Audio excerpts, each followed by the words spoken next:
প্রকাশিত কথঞ্চিত কথা, এই বইটা আমি এই ফাউন্ডেশন থেকে বের করছি। এভাবে 12টা বই বের হয় এই ফাউন্ডেশনের অধীনে।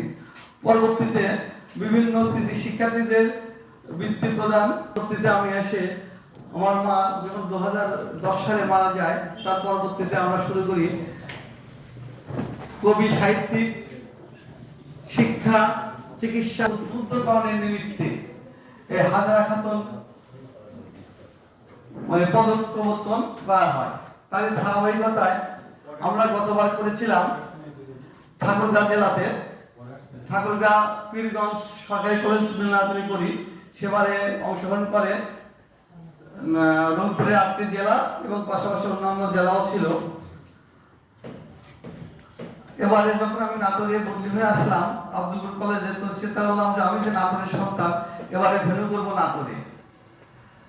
এই সেই চিন্তা থেকে আজকের এই আয়োজন নাটোরে ভেন্যু করা হয়।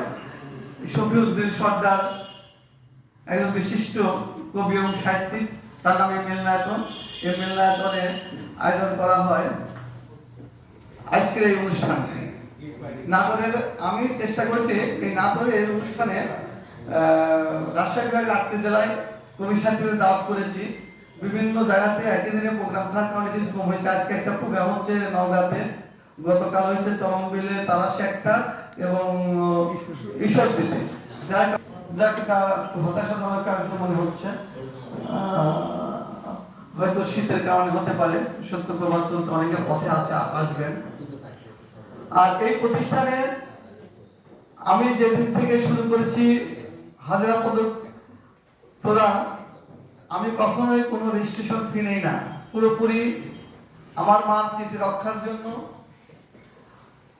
আমি এই কার্যক্রমটি চালিয়ে যাচ্ছি। আপনারা সবাই আমাদের পাশে থাকবেন। আসলে আমরা পাশে থাকা মানে আপনাদের দাওয়াত করলে, দাওয়াত যদি গ্রহণ করেন থাকেন, তাহলে আমরা প্রত্যাশা করবো আপনারা উপস্থিত থাকবেন। কারণ এখানে কোনো প্রকার আর্থিক ডোনেশন কাউকে করতে হয় না। আর আমি যাদেরকে নির্বাচন করি পদকের জন্য, কেউ বলতে আমরা তাদেরকে আমি চিনি। আমি তাদেরকে দূর থেকে অবজারভেশন করেছি এবং অবজারভেশন করার পরে মনে হয়েছে এই সকল ব্যক্তিবর্গকে তার আউটস্ট্যান্ডিং কন্ট্রিবিউশনের জন্য কিছু করা দরকার। আমি সেটাই করেছি। এখানে আমি বিচারক, কেউ সুপারিশ করে কোনো কাউকে সম্মানিত করার সুযোগ ছিল না। আমার দৃষ্টিতে যাকে আমার ভালো মনে হয়েছে, আমি মনে করেছি যার সম্ভাবনা আছে, যে সমৃদ্ধ করছে, হ্যাঁ, আমি তাকে নির্বাচিত করেছি। হয়তো মানুষ ভুল ত্রুটি থাকতে পারে, অনেক অজানা থেকে যে অনেক অধ্যায়গুলো মানুষের, সে ভুল ত্রুটি করে থাকা নির্বাচন হিসেবে ভুল ত্রুটি হয়ে থাকে, আপনারা ক্ষমা সুন্দর দৃষ্টিতে দেখবেন। আর বিকেল 4টা পর্যন্ত আপনারা ধৈর্য ধারণ করে আমাদের অনুষ্ঠানে তাকে সফল করবেন বলে আমি সকলের কাছে বিনীত আহ্বান করছি।